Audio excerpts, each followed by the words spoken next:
welcome, sir. Hey. And welcome to the new studio. Feels good. The studio dope. I'm having so much fun with it. Yeah, I knew it was your place when I pulled up, and I was like, where am I going? Oh, the one with the purple lights inside. Yeah, it's true. It's true. It's my spaceship. Yeah, I was like, been a lot of fun. Clearly a spaceman in there that I've got an appointment with. That's true. Yeah, the build out of the space is definitely like whatever the enjoyment or feeling I got from the Basement of Dreams has now translated to like, I think I'd like to train in a space that feels pretty similar. The basement was too little. You had to move on. It didn't take you that long to get where you needed to be there. No. I need another creative space. Yeah, it's just it's a bit too tight of an area. You just graduate from one bigger cement room to the next. That's right. That's all it is, right? And like, as someone who's never built out, like I had a garage, and I love that. But now that I've got to kind of dive in and build this whole thing, I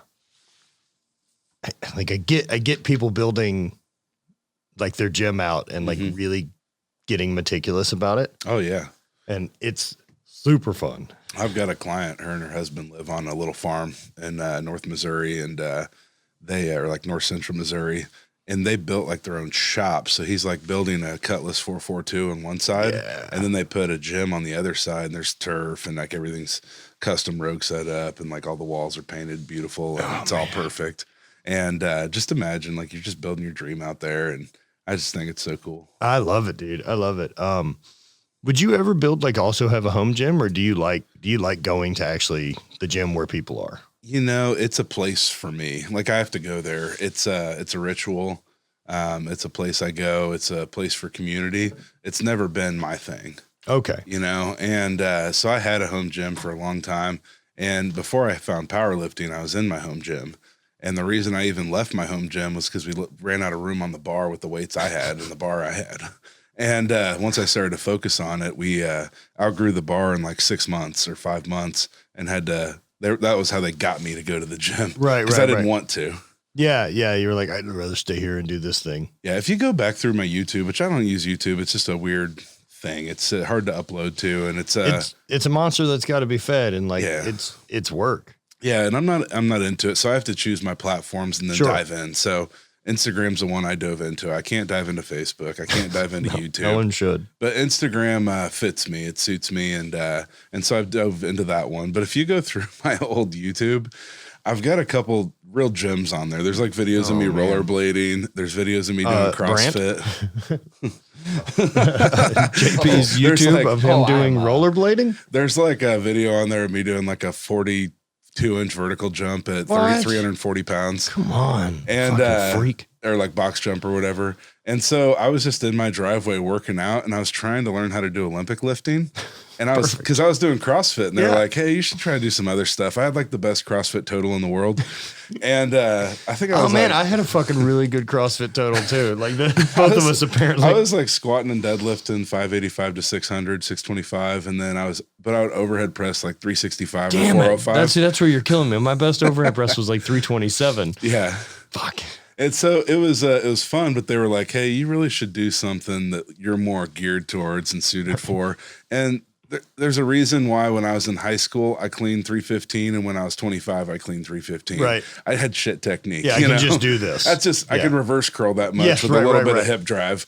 And so I was in my driveway learning how to rollerblading. Oh yeah, here we go. I played roller hockey growing up, and I was like 13. July 2014. Yeah, I was like 13 or something, and I played on the 18 and over team. Look at that butt. I love just that casual vibes though. Whipping it. I'm in the park, bro. I'm spinning.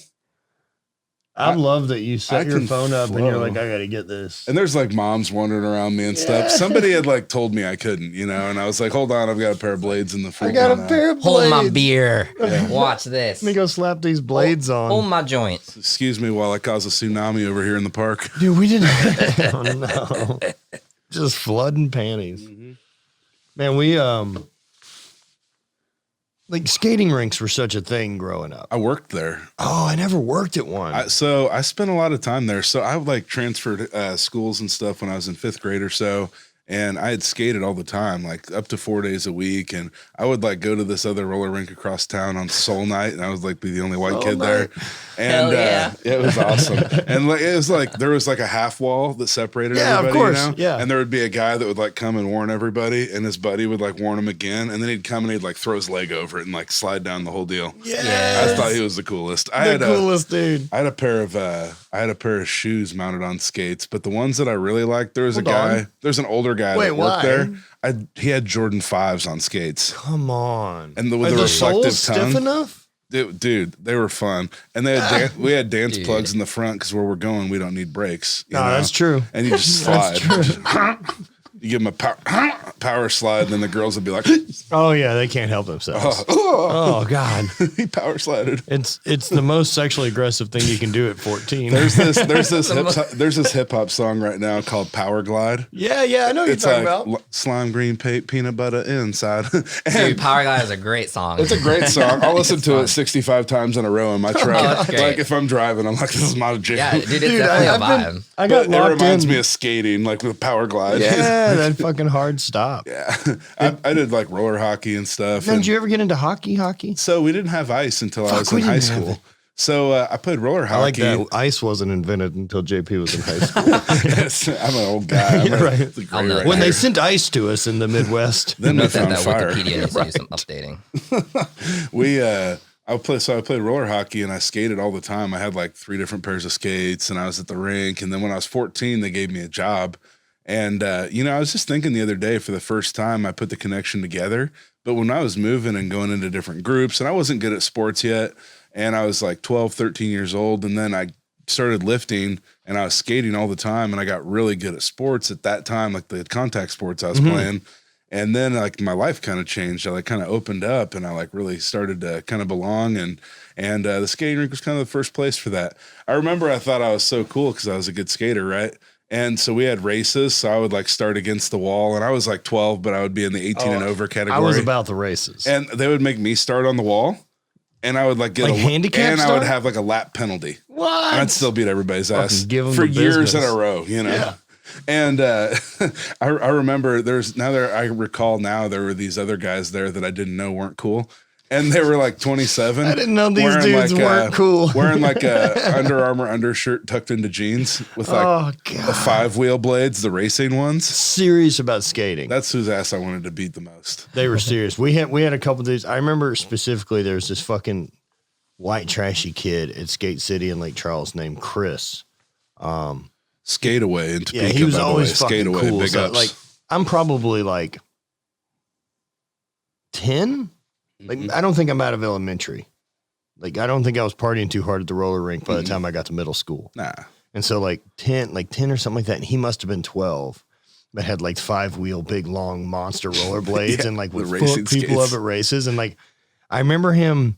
He probably had his hands behind his back. He don't for sure. Just Apollo Ono in it around this fucking rink in fucking Lake Charles, Louisiana. Fucking goon. Tearaway pants. But like, no, I remember on. specifically. I remember one time where he's like he's getting into it with one of the referees. Yeah. You know, the officials of the skating ring sheriff, if you will. Yeah, the floor guard. Yeah, floor guard, by the way. And Chris was drinking like an amino acid. Yeah. And they're like, you can't have that here. And he's like, what are you talking about? And so like I remember it being like enough of like, well, he's drinking. I'm gonna go buy some fingerless gloves and start some shit. Yeah. He's like, he's basically drinking a cup of steroids. He'll be unstoppable in the fucking skating rink.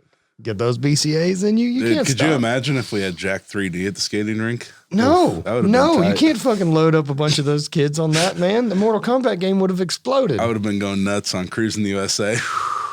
See, the Cruising USA was good. I was always into like Mortal Kombat. Yeah, the fighting games. Anything I could just pop buttons on and be good. See, I wanted to remember, like, I wanted to be able to get good at it, and that's what I liked about Mortal Kombat was like you could actually get good. I like the bowling game too. There's some bowling nostalgic games, shit in there, man. Yeah, for sure. I was telling them like, fucked up and thought about it too late last night, but we need to do like a big kind of group hangout, and I'll go to Top Golf one night. That'd be like, good. Chill and have food and fucking do that whole thing. I'm the fucking world's worst golfer. I'm terrible. I'm not bad. I have my own set of clubs. It's hold bad. on. I'm not good at golf. I'm good at hanging out. I can fucking sock dingers. I can't. Well, like I worked at a golf course. Okay. During high school, right? Would. And so like I worked at the fucking driving range at this golf course. And sweet gig, by the way, for a high school kid. I worked at the country club, but I worked in the snack shack. It seems like a really good high school job. Dude, well, It's you like get to the drive best. around in golf carts, And which is fucking fun. Especially like caddying, because like I've heard like like in the richer areas, like you get tipped like $50 as a kid. Oh, yeah. No, I Like, never that's was into. so much money. I was never into caddying. I worked at like a public golf course in Sulphur. Yeah, you worked in the the Did fuck you around get to golf drive the course cart you could. around and balls got hit at you? Yeah, That's Oh, see, yeah. that's awesome. I did has that to be job. the coolest thing ever. and like I would just go out there and fucking put headphones in and cruise around for fucking nonstop hours and pick up golf balls and like try to be good at it. Right. Like enjoy like, oh, that range will be fucking empty. Mm-hmm. And but it's you can't ever win. Oh, There's always more it's balls never, getting hit. It's never over. And so like I remember like occasionally if I'd catch people hitting balls at me, like on purpose, like a dick, man, I would just fucking go and charge them Give them some with the razzle cart dazzle. and literally just make a turn and swipe over the rest of their balls that they had and fucking take them and be like, fuck you, pal, you're done. See it. You're hitting balls at me trying to be a twat. You were doing battle bots. Yeah, before it you're was done, cool. sir. I took all your shit. We did that. Working there was super, super fun. I had this asshole that like Charles, this manager, took that job way too serious. Yeah. And my favorite thing in the world to do was I could sit up on the driving range because it was elevated over where the range hut was.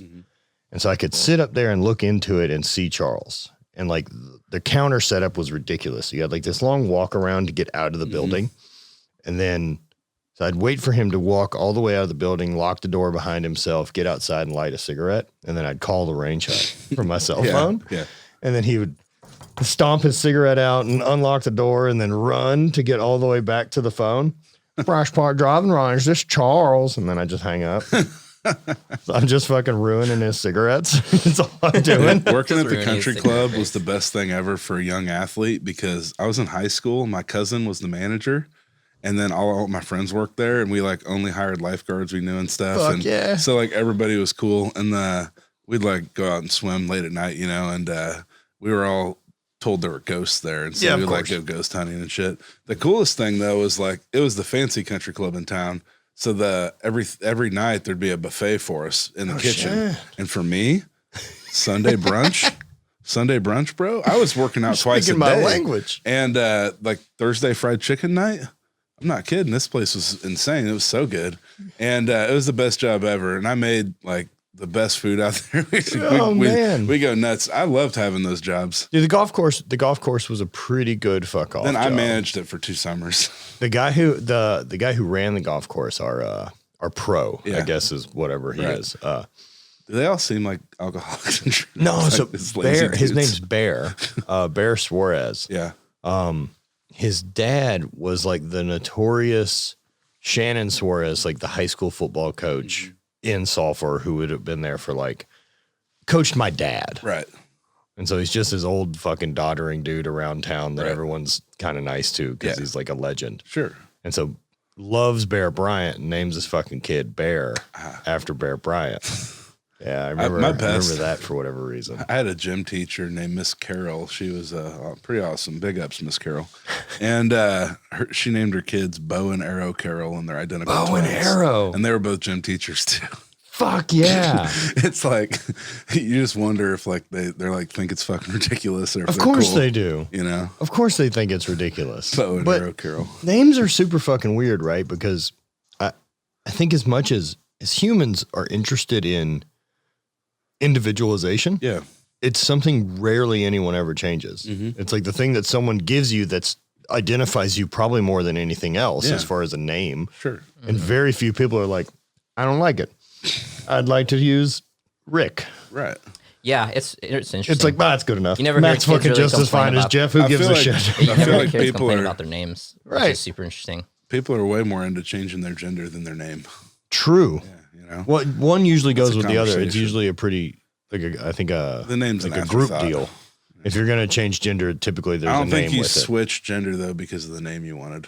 No, I don't. I don't think you're like, fuck, man. I really like Chelsea. You never know. But I really always just felt like I looked like a Gina. Yeah, it's like I don't feel like a woman, but I do love the name Chelsea. Yeah, it makes me feel good. Yeah, it just makes me happy. It's a vibe. It is a vibe, man. Yeah, dude. So things have been good, man. You and I have been talking a lot. I know your body's moving well again. You're starting to fucking get back into lifting, kind of getting out of the woods. Yeah, I feel like I'm learning about it, and I came to this realization. I was talking a lot of injuries, like you go to physical therapy, you do it for 8 weeks and you stop, and there's a starting to stop because a lot of problems have a point A and point B, and we're done. And we move on. Well, you and I are a little bit past point A and point B. Yeah. And, so it doesn't The machine's stop. not fixing anymore. It's a matter of now trying to keep the maintenance good enough that the machine will run. I always try to get people the picture that like certain injuries are like there's a scale, and you're always trying to get back to center. Like even with your own like personal energy as a human, like you're always trying to feel okay and being centered. And I'm trying to feel that way about my body too. And so sometimes, pain pushes you one way and your rehab has to keep you ahead. And if you don't pay attention to it, well, then you don't earn the right to get to use it. And it's a little frustrating because I had the right to use mine however I wanted without having to ask for a long, long time. Yep. And I'm not used to needing permission for this. No, it's a big change, right? Yeah. So I have to like ask for permission, and I have to punch the clock in order to be able to do anything I want.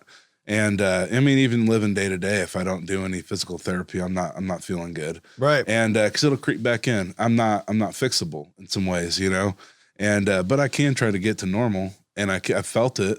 And but the harder I want to push my body and my machine, the more severe some things have to be. Now, in some cases, you can't stay ahead. In your sport, you can't stay ahead of the movement that you have to do. Right. And then that just stops, Yep. And in my sport, I can't do it the way that I did, but I could try to learn a new way. And it's made me such a better coach and such a better teammate. And it's made me a lot better at doing everything that I want to do because I didn't have to learn how to and try how to master that. I was good at it. Right. You had it. And so that's where sometimes it's a little bit muddy because it wasn't this lifelong pursuit of like perfection. It was just I showed up and I was good at it. Yeah, I think that's an interesting perspective, man, that it's something you were naturally gifted at and got to kind of do really easily. Like it wasn't hard. And we've talked about it a number of times. Like it really wasn't hard for you to squat or do the weights that you did. Right. And it wasn't this like, I put 20 years in this. Like, nah, man, I just was interested and I got really good at it fast. Yeah, I showed up and there's a lot of things I did right. So don't let me downplay that. Yeah, of course. Like there's no way to sneak into the numbers that you fucking did. You know what I mean? And, but it's deplorable how I did. Yeah, well, just because you could. So, the other thing about that is, it's one of those things where, you show up every day and you didn't know the writing was on the wall that way. And I had goals and they weren't all the goals that I hit. But, Stuart McGill put it in a cool way. He was like, look, here's the deal. Not every mechanic can work on a Ferrari. Okay. If you learn how to work on a Ford Taurus, you're not ready to work on a Ferrari. If you know how to work on a Ferrari, you could handle a Taurus. Right. So his thing is if I can work on a Ferrari and we can have our learning be at such a high elevated level on athletes that we work with, it makes it easy to deal with everybody else. Yeah. And that's the truth. So me being able to deal with myself, people's problems are real easy compared to mine a lot of times. Right. And I mean, not only that, like there's something that becomes from like you as a coach, right? Yeah. Like the athletes you're going to deal with are more likely to be closer to the situation you're in now than the one you showed up with. Yeah. And I thought about that, like, the first time I ever saw that just like someone had it was training with Gary Frank. Yeah. And it was just like, I mean, his training method was, we did 52 weeks of heavy geared singles with like very little accessory work. Right. And it's because that worked for Gary because Gary's a freak. Yeah. And it worked for everyone else until they were about 22. Right. And then their bodies were like, nope, we can't keep up anymore. Right. And so no one else had the fucking skeleton of Gary to be 400 pounds and be able to hold the load and be able to handle the training. Right. Yeah, I was very lucky to be able to take my experience and then learn from it. A lot of people never learn from it. You've probably met a lot of great athletes that are pretty dumb about their sport. Dude. And look, the ultimate the better you are at it, is the less you try, the less you learn, the less whatever. And a lot of times, the more naturally gifted you are, you ignore some of those learning points along the way. And that's what I've gotten to fall in love with, trying to get myself back into the sport. and it's gotten to help me. And I'm really careful to only be a master of the things that I think I am. And then everything that I'm not, I stay away from, because it's not worth my effort if I suck at it, you know? Yo, right. And because there's other people that are good at that. So when it comes to certain things at our gym, we're like very adamant about, no, I coach this, you coach that. Like, we're specifically into this.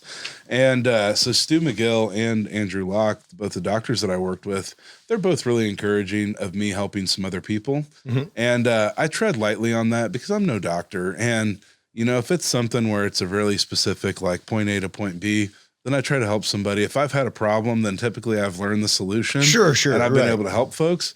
But it really is pretty amazing. Like, I had a girl come in that she had just reactivated her Instagram. She saw I made a post about my back and my back health, and she was intrigued, and she messaged me. Well, she's not a power lifter. She had done some CrossFit. She'd been down for a year. And she hadn't been moving in a year without pain and her foot going numb and these issues. And I said, look, I'm no specialist in this, but I can just show you some of the strategies that I've had to get more comfortable. And we can see if that works for you. And maybe it will, maybe it won't. But let's just see what makes things comfortable. Right, let me share what I learned. Yeah, just let me open the book. And it's just kind of like you reading this, except we're just going through it together. And sure enough, like a week later, she's squatting and deadlifting. No way, dude. That's so good. She stops her sessions and leaves the gym, which is so hard because she was making so much progress, and it was really, really kind of wild. Like, she had not been out of pain in over a year, right? Not lifted in a year, and we're doing over 50% of her maxes within 2-3 weeks of just doing some of this stuff with no pain. Now we're living pain free. Hasn't experienced that, so she leaves the gym because she's just nervous for COVID, and we all understand. Yeah. And so she sends, I get a notification that she posted on her story. She went for a mile run. Whoa, way. With no pain. Oh, and man. That's totally rad. So, and it was literally just sharing a little information for about 4 weeks. And all of a sudden now we're back to living life a little better.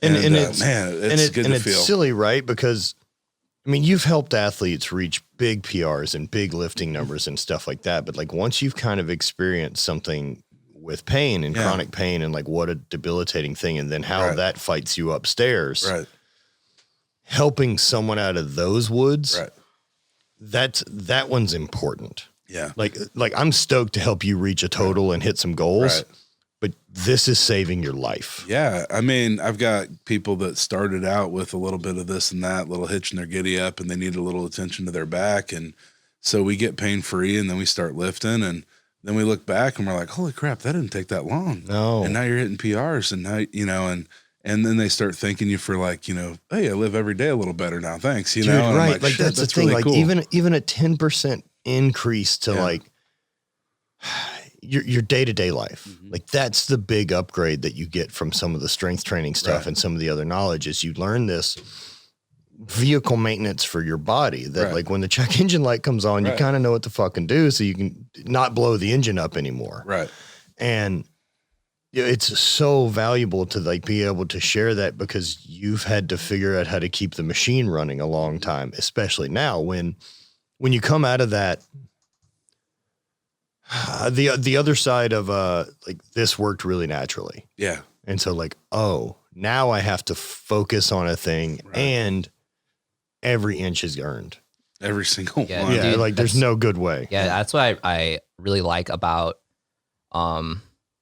like having, like, just being younger and like seeing like someone like you who's been in the sport for a long time. Yeah. And like has gone through injuries, and even though they've accomplished a lot strength wise, like stepping back and helping younger athletes really like when they hurt themselves, helping them, you know, check their ego, step back, and like really truly rehab, and like continually doing that, and like just smart like coaching, and like instead of maybe doing what you did and like pushing through injuries and just being like, train harder and like it'll just work itself out and stuff like that. Like just being smarter, because you're like, I'm trying to get you to like longevity and like be able to do this longer, but also feel good and stuff like that. And I can't really say if it's being more like that rather than this, you know, brutal kind of West Side coaching. But like, I think, like I really appreciate, or I really like seeing that, from, you know, people that are like in your situation. It's just cool to see. And it's like, it's really uplifting for just powerlifting, or it's like really, insight or a good look or whatever you want to say. Yeah. It's just cool. So yeah, and I think it's important to note too that like as younger guys come into powerlifting or strength sports, like I remember whenever I got in and I was looking at the generation before me and the guys that I was stoked on, and I'm like, man, they're doing an awful lot of rehab and prehab exercises, and it's easy to write off when you're younger, but like that generation that's already got 10 years in, like pay attention to the thing they're doing, especially if they're the only people still around. Right. This is where the road goes. Pretending it doesn't and that you're special is fucking crazy. Right. So like the earlier you can start doing these little things to bulletproof the machine, like even something stupid, like if you're going to bench, like go and hammer a couple sets of 50 with the bar. Yeah. Just to build the tendon strength and everything else. Right. Yep. I mean, my warm-up routine is 30 minutes, which is like a third of my workout of the time I'm at the gym, which I've been completely okay with because I feel great when I start working out and I feel great when I leave. Yeah. So it's just like, that's the biggest change for me is I used to walk in the door and if 400 was on the bar, I would just start. Right. And like, I could like, I'm same boat. Yeah. And like I would start deadlifts at 315. And why bother? Well, because it's still 600 pounds under where you're headed. So like what I'm going to do, 135, get the fuck out of here. Yeah. So, it's really changed the way that I've acted a lot. And honestly, the hardest thing is like, I'm getting busier and busier and running the gym makes you busier and busier and coaching people. And I feel like I don't have time for all this. All right. So how do we fix that? How do we get you more time? So, I've learned that I'm having to attack the things that I hate to do because those are the things you spend the most time worrying about not doing. And if you get them done, then you spend time doing shit you want to do. For sure. And so that's how I've had to look at that. And if I want to have the freedoms to do some of the things I want my body to do, then I have to punch the clock a little bit. Mm-hmm. And the way that I look at it is having chronic pain and spine pain and nerve pain and other pains that you have that may last a long time. It's like a race and you're running ahead of the pain. And if you do anything to trip yourself up, it catches to you. Yes. And so I'm trying that's a really great analogy I'm trying to fucking put distance on my pain. And the more distance I can put on my pain, the more active I am every day to counteract it. And sometimes when I have the day off, I'm shit at doing that and I have to be better at it. But the more I'm running away from the pain and like pushing forward and doing everything I can, then I'm putting it further behind me. And every day that I don't, it starts to catch up a little bit. And then I start to feel it and I know it's here. And it just makes you feel so mortal. Yeah, there's a little bit of a lag. It just reminds you, Yep. It's just enough to remind you to keep you like, you fucking keep on it, man. Because this little bit of maintenance work that you have to do every day, all the time, that you have to do, and it's not up for debate anymore. Yeah. Like it's bullshit. Yeah. It's bullshit stuff that's not exciting. It's the fucking grind. Yeah. And it's how lame was warming up for throwing when you were in high school? It's awful. Okay. It's awful. Now, warming up is awful all the time. If you were gonna go throw today. Oh Jesus.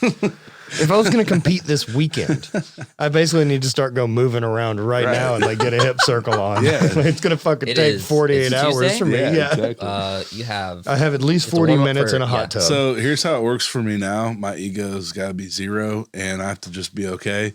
And I'm having more fun than I was when I couldn't move. And so here's how I got to look at it. Like if I'm going to travel, a lot of times we travel on the weekend for meets and stuff.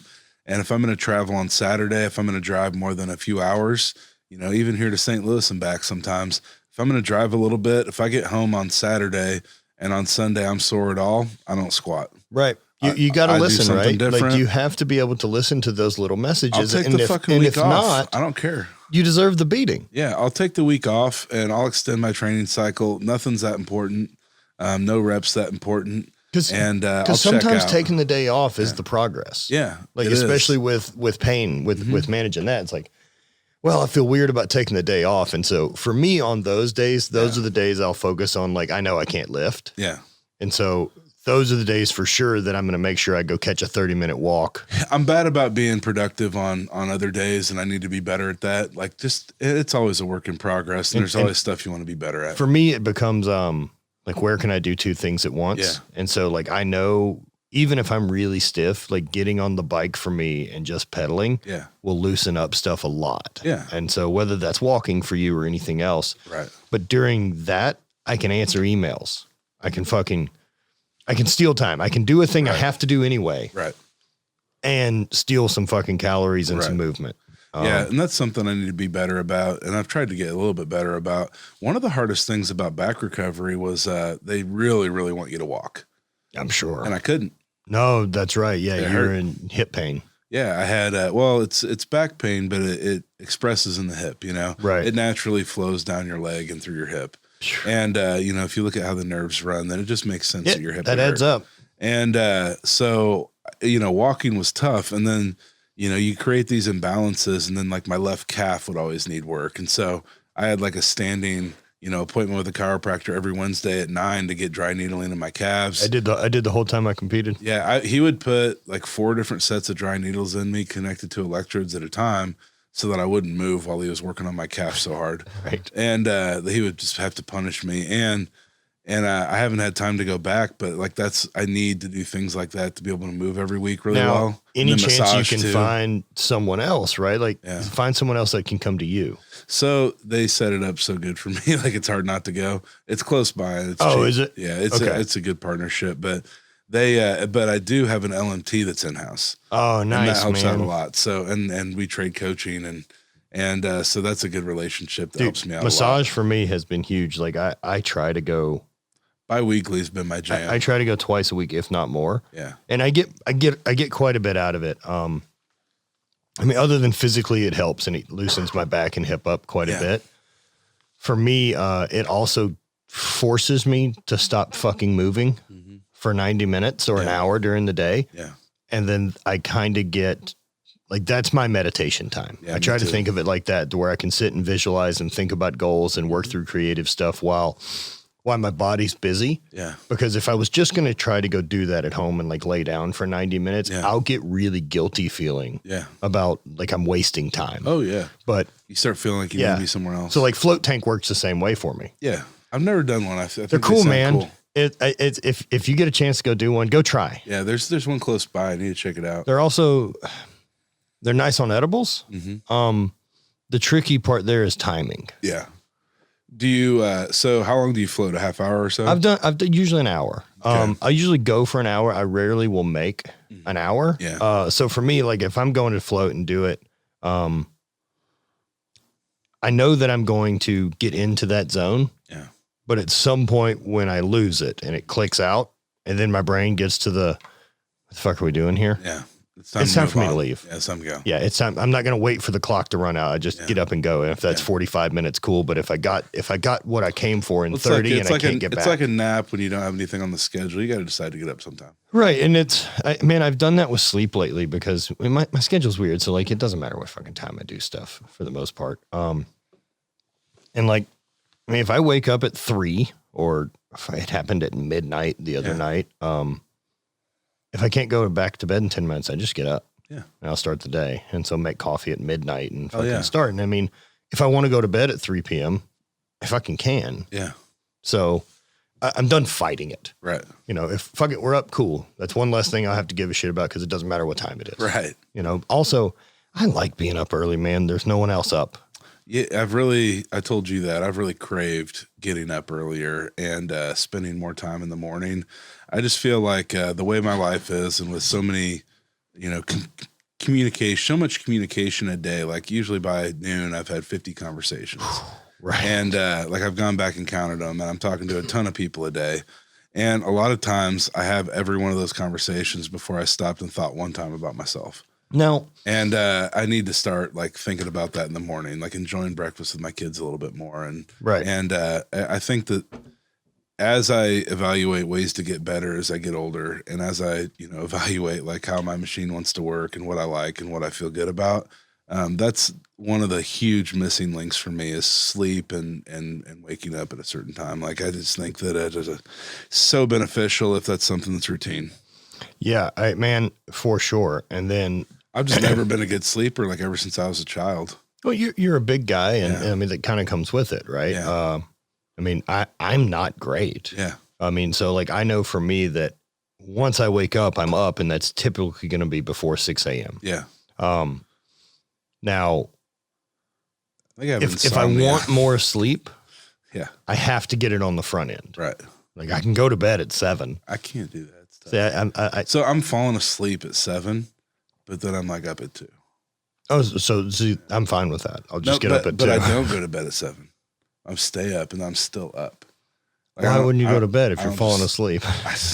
Hey, I'm into it. I'm like, fuck it. We are done. Putting things off or, sure. Letting yourself, not be under control, with your scheduling. And it, it should be like, oh, I'm tired at 7. I'll just go to sleep. You know? So, I mean, the other thing I've done that I think is pretty important, that's been really helpful for me is if I'm doing a thing, I want to be focused on that thing. Right. Right. And trying to build my system enough so that I have the freedom of like, if I'm coming to podcast, I'm not on my phone, that I can get away from it for 2 hours to be as good at this as I can be. Right. And so I would think the same way for, that time that you get with the kids, like be 100% there. And then that way, when you make the switch to the conversations and those type of things, like be 100% there, because then it's more efficient instead of trying to do 3 things at 60% effort. That's been the change that's helped. And like one of the big changes that's helped is being able to hang out with people like Stuart McGill and even like us hanging out and like anybody that, you feel like is really the best person in the world at what they do. You start to learn that that's all they care about. Yeah. And everything else can fuck off. And so like Stu, for example, if it's not a spine issue, then he's not going to talk about it. He'll vehemently actually just tell you like, hey, I'm sorry. I'm done. I don't do this that. isn't for me. I'm a spine specialist. Right.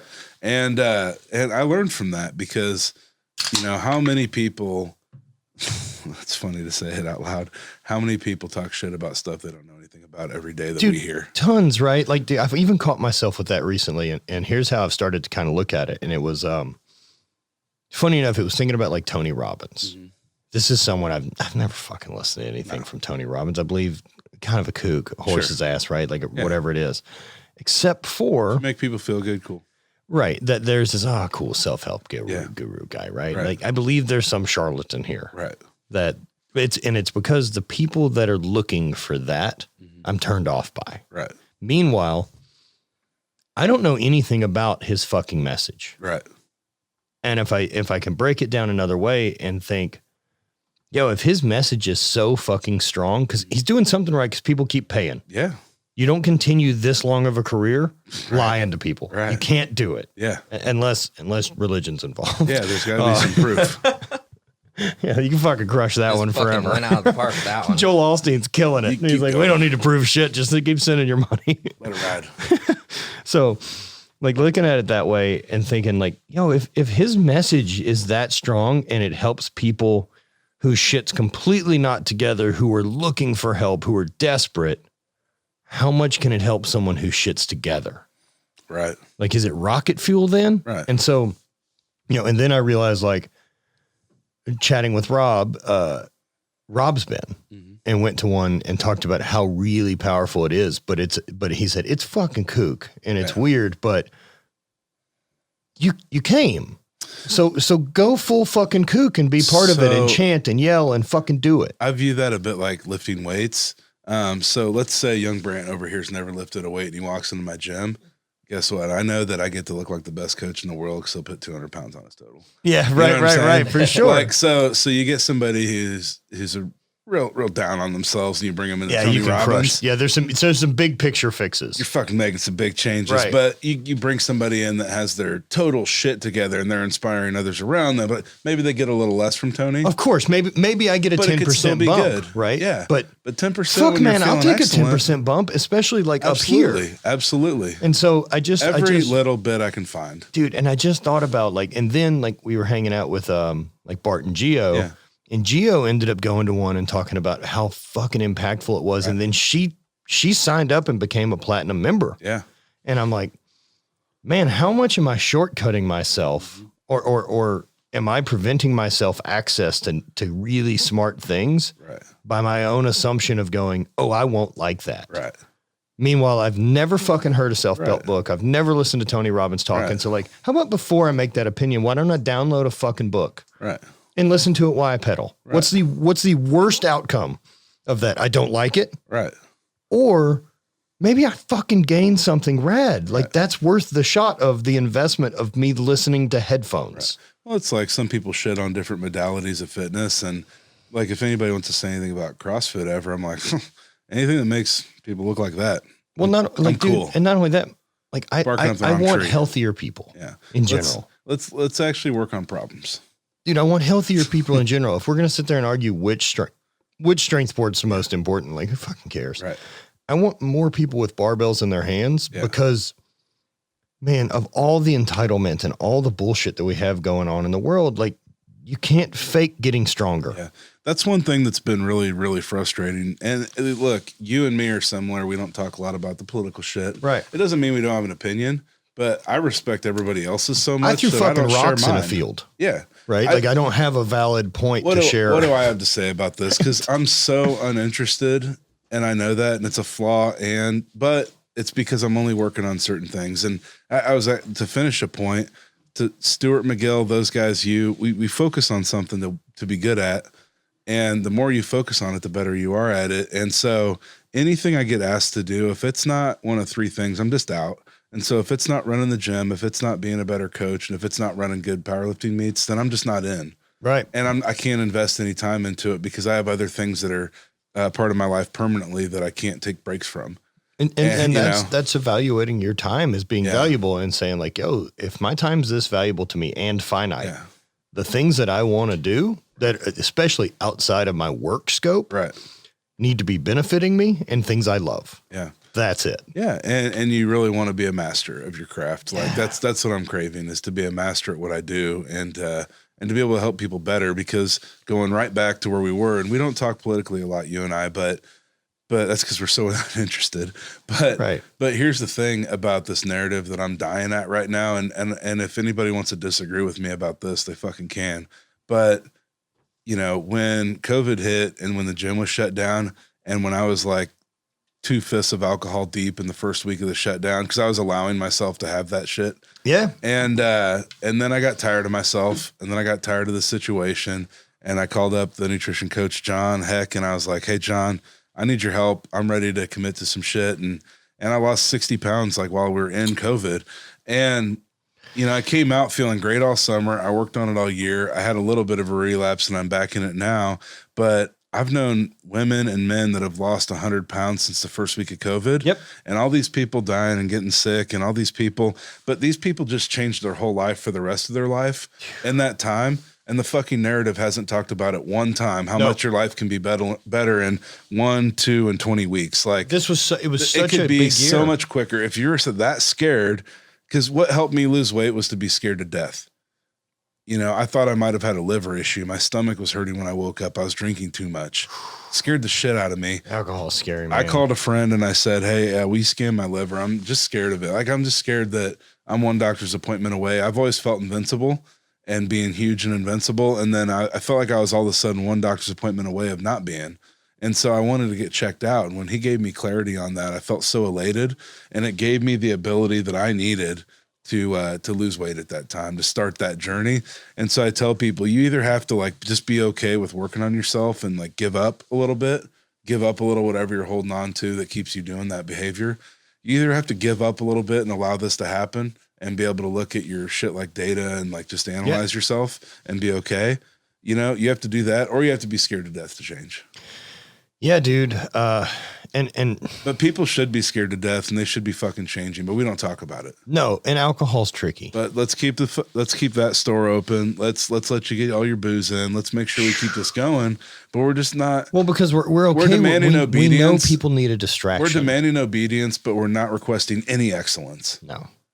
I don't like that. No, and I'm with you, man. I think it's a real bummer. I think this year provided some really unique opportunities for people. Don't use hand sanitizer to eat a Big Mac, Matt. Right, you know, right. It's fucked up. I'm sorry. Yeah, I'm really disappointed that we didn't address on a national scale the information that we were getting about, you know, the big line in this being between obesity and people who are healthy and vitamin D and all those type of things. And so like, Well, and at the gym, we had the garage doors up. Nobody's getting sick. Dude, I also just fucking hate our society and how reactive it is instead of being on the fucking offense. Yeah. We only sit and wait for shit to happen on our heels, and then we're constantly in a victim role instead of like, hey, man, there's something wrong with the way nutrition is in our country based on the fact of look at our obesity rate. Right. And here's how I feel about that. Like, look, if you want to eat fucking cheeseburgers all day, I don't give a shit. Yeah. That's your fucking life. Sure. But you don't get to complain. Right. If you don't get to eat McDonald's every day and then be like, I don't feel good. Right. Like, I don't know what's going on. Someone help. Like, let's fucking educate. Yeah. Like, let's take some time to redo our education on food. Let's redo some education on nutrition. Let's give a shit about educating people, which we don't care about. And then maybe to go forward on a lot of stuff, we have to admit we don't value this. Yeah. So that we can rebuild it. Right. Instead of America standing there as normal and just, refusing to accept anything because we're the best. Right. Yeah, it's just like a very ego-driven pride thing for sure, of just American culture. I think because the thing that has stuck with me throughout the entire pandemic thing was I just remember an article coming across my feed or whatever that was like, it was a younger kid that died from COVID. And then you get into the article and he was like 400-500 pounds. Right, but that is absurdly obese. But it's also buried in the article. It's buried in there, except the headline is just this young 17-year-old healthy kid. Yeah, and so it's just like, it's stuff like that where it's just like you just completely overshot the fact that this person was so unhealthy that like this was just the thing that pushed it over the edge enough to where they couldn't deal with it because they probably already having trouble breathing. And then they got a respiratory illness. So of course it's like, but then you start seeing a lot of other things and it's like a lot of these people that had been having problems were just having really unhealthy lifestyles. Now, obviously being older and stuff is different, but, and I mean, I think you're just subjective to weakness or to illness anyways when you're older. Right. Yeah, I mean, your immune system is gonna tank the older you get, right? I mean, you can do some stuff combat it. Yeah, I think that was a really huge point that a lot of people are bringing up. We're just like, why aren't we discussing like the health issue in this country and stuff like that? And it's like, again, it's just one of those like, it's definitely one of those kind of like schemy things where you wonder about, but it's also just like, this weird refusal for this country to not want to get better because it's like, well, we're the best already. We don't need to do anything better. Sure. And I'm just like, that's been my biggest issue with a lot of things at this country is just like especially after having this job and like really being like everything's progress and like this a country's just like the country itself being like, I want to stay exactly the same because it's uncomfortable to work harder and to like, cause it's going to be hard. And so like, everyone's like, well, I don't want to fucking do that. Well, so again, it goes back to this analogy recently I really like is that if your lifetime is a map, not a map, but a maze, right? Like just maze and labyrinth and everything like that. And the goal is to get from here to the other side of the table within the maze.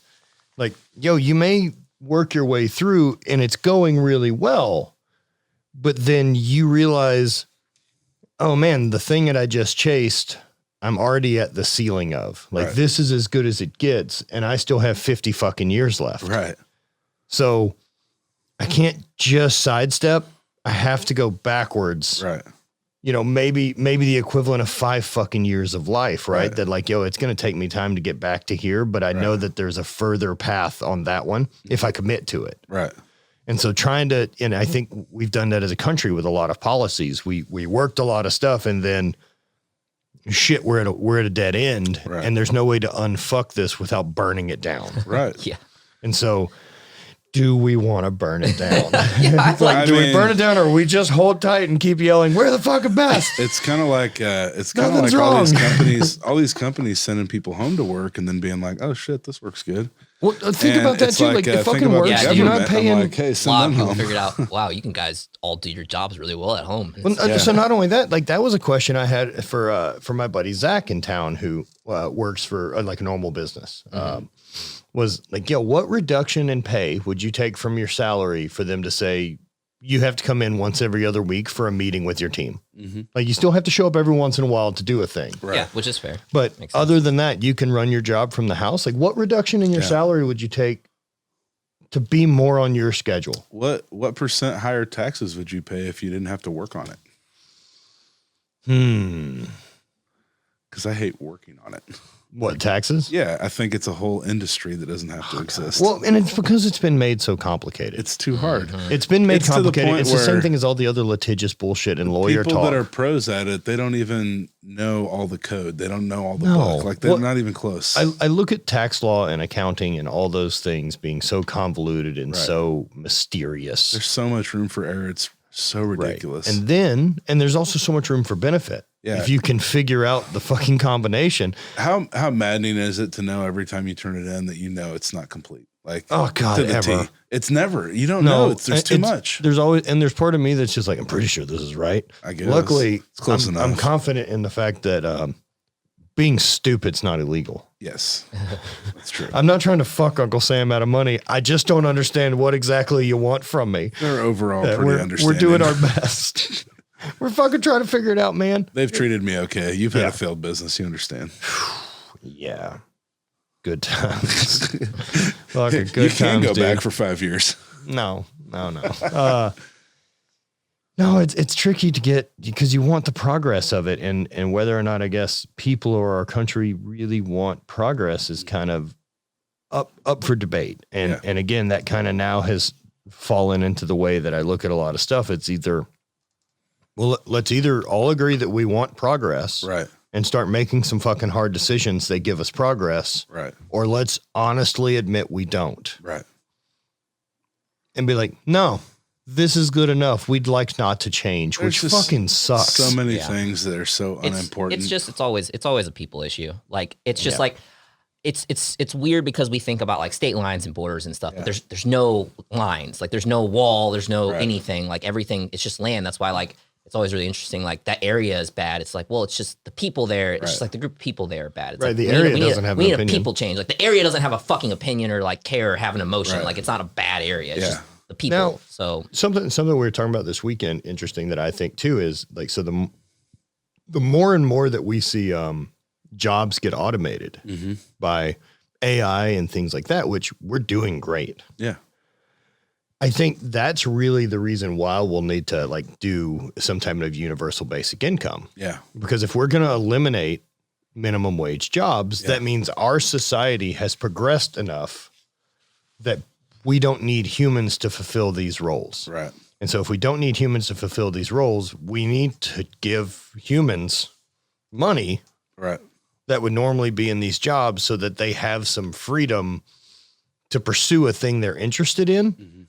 So that they can actually contribute more. Right. Because, we figured it out, that thing that you were doing, we don't need a person for it. Yeah. So let's get you in a position that you can do a thing that matters. Right.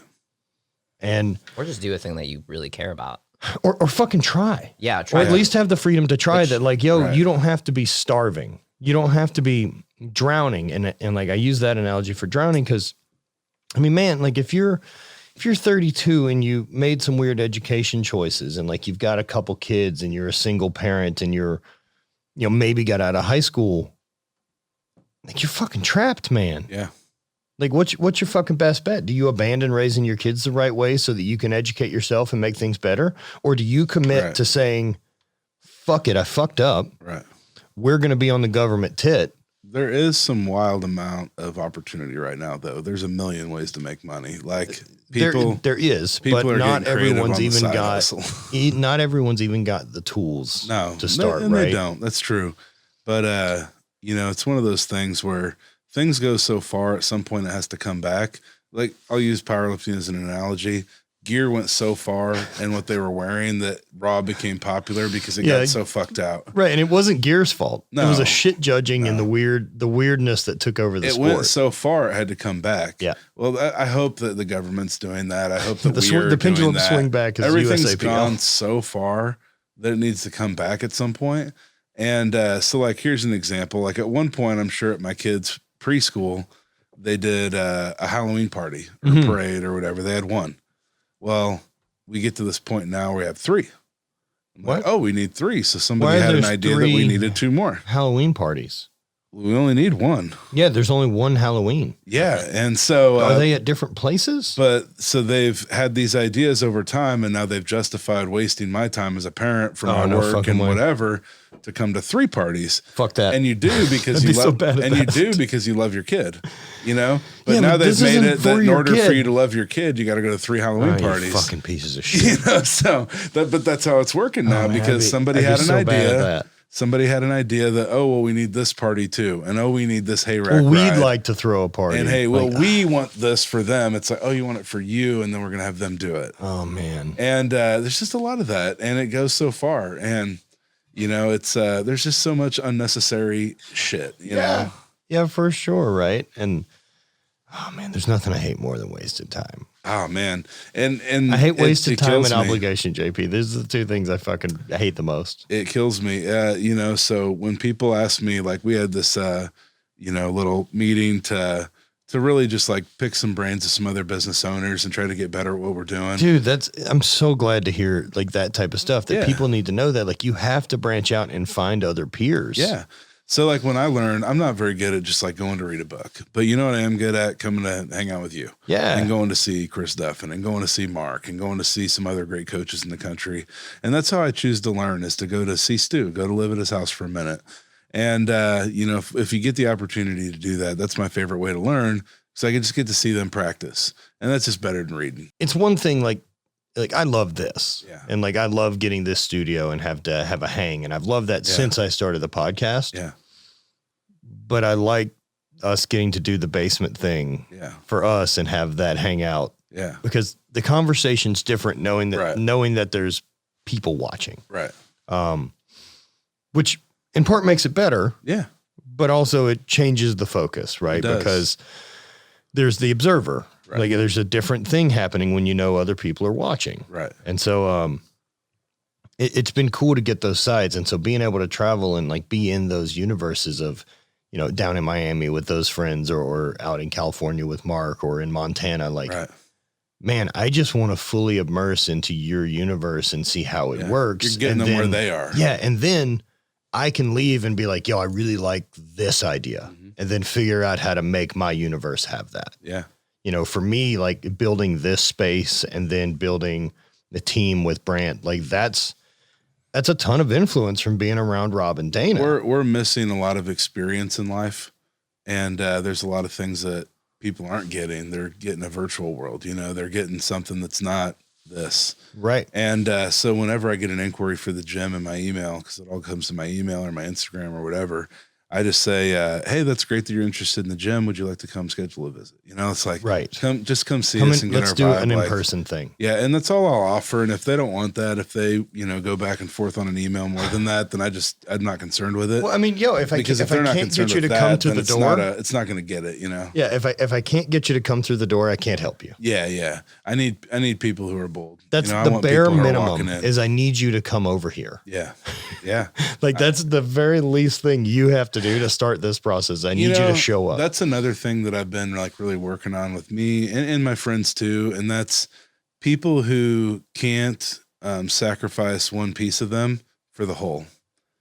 And I see that every day on Instagram and it bums me out. It's way worse on Facebook. So I choose Instagram. But so what bums me out about that, man, is like there can be something great going on. There could be an event that is fantastic for the community. And if one person doesn't like one facet of it, they could try to burn that son of a bitch down. And I'm not okay with that. And I'm not either. So when you look at the grand scheme of things and things that are good and bad, if there's a sliver that's bad, get the fuck over it, because I think it's really people are really causing a lot of trouble when they don't like a thing. And, you know, and I'm not saying that for any specific event, but what I am saying is really think about what's happening around you and what you are and aren't okay with. And if something is good for even one person or an individual or whatever, let it happen. Well, that's how I feel, right? Is I want you to be able to pursue whatever it is that fucking makes JP happy. We're just so dogmatic. But I want to pursue whatever I want to pursue. And as long as your pursuit doesn't slow my process down, I'm into whatever you want to chase. Right. It's so really strange for me to think of the energy that I have an expenditure for. And the way that I talk about that is like my RAM. Like it's basically the way a computer works. Yeah. And I only have so many things I can juggle. Right. And if I'm giving any of my RAM to things I don't want to happen, like, fuck, why wouldn't you switch that to focus on things you'd like to happen? Well, and if it doesn't happen, just fucking ignore it and move on. I made this analogy twice this year. So when I was dealing with my back and I was dealing with, the COVID stuff with the gym, and I'm dealing with, our family and things going on with us personally. And when you're doing all those things and you have things stacked up, sometimes it feels like you don't have another second or another emotion, or you don't have, at times I feel like I can handle a lot, and I feel like I can get through a lot, and I feel like I can be busy and work on a lot, but I felt like I was treading water because there was so much unnecessary bullshit that I had to deal with every day. So many conversations I didn't want to have about things that weren't important to me, that it ruined the things I was passionate about in those moments, because I want to work on those 3 things that I mentioned. And if it's not those, I don't have time for it. Damn right. And a lot of these things I don't have time for, and I don't want to make time for. And maybe that's a flaw sometimes, but it's also what makes you great. I don't know that it's a flaw. And like, man, that feeling that you have, and I think that's important too, that feeling that like most of the time I feel like I'm treading water. Yeah. Like I had that question in one of my DMs this week, and I'm like, yo, everyone does. Yeah. Anyone who I know who's quote unquote hustling or fucking trying to grow or do anything, everyone is at their level of capacity. None of us have some fucking reserve amount of energy or something that we're holding back. We are fucking pouring into it at all times. And so a lot of time when this new thing pops up, like it's just enough to get your nose underwater. Right. And so the struggle becomes real, and you have to figure out how to dump those things that you don't need to carry so that you can tread water better for the things you love. That's exactly right. And, when it came to, a lot of the stuff that we have going on with COVID, so we've had a pretty good experience at the gym with it. Our community is so outstanding. Like I don't think we concern ourselves a lot with things that we just can't control. Sure. And at least we have good leadership and a lot of people that have been around a long time and great community. And so, one thing that I thought was really important about that is that in this time, I'm trying so hard to keep this community together and have events in some way, make money in some way, make a fucking living somehow. Sure. And there's something around every corner that wants to make this harder. And it just becomes so overwhelming at times. I was talking to the city at one point. They made new rules and new mandates. And the problem that I had at the time was we're in this little city in Kansas City called North Kansas City. And then everywhere else in the city, they had a different rule. And so they were competing, they were building competitive advantages for gyms in other areas that were as close as a mile. A mile. Yeah. And so they fucking hate posturing, man. So like, here's an example. So a gym right next to us who has 6,000 members, it's a big, huge commercial place. Well, you would walk in with your mask on, you would get to your squat rack, you would take it off, do your workout, put it on, go back. And everything was spaced out, 8 feet because it's a gym and barbells are 8 feet. So there's social distance, right? So our gym, the doors are open, right? Garage doors are open, sun's in, sun's coming through. And it's really, really well ventilated.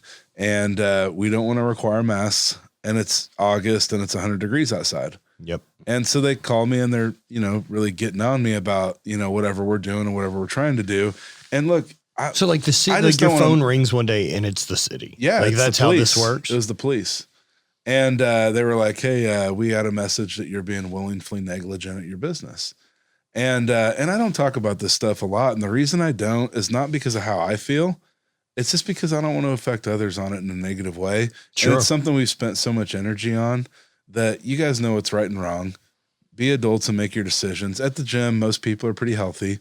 And so I think they should be able to make decisions. And when it was August and it's 100 degrees and the doors are open, we have no AC. I just can't be okay with making you wear a mask in that environment. And I also wasn't going to be okay with it when a mile away they didn't have to. And so I told the lady on the phone, I said, look, lady from the city, her name's Kim, she's nice. And I said, look, Kim, my job in this world, my purpose is to make something where other people can go and have their life be not shit that moment, you know, to have a place for support, to have some backbone, to come in and be able to work on yourself, to use it how you need it to be used in your life to make it a little better. That's the things that I'm supplying, right? Whether it's workouts or the gym equipment or whatever. And every single time they come at me, it affects our ability to do that for people. And it affects our ability to increase quality of life for 200 people at a time, plus whoever else. And so, I know we don't pay the same tax revenue as the big box with 6,000 fucking members. And I'm sure that's not a thing you've thought about, or Home Depot. No.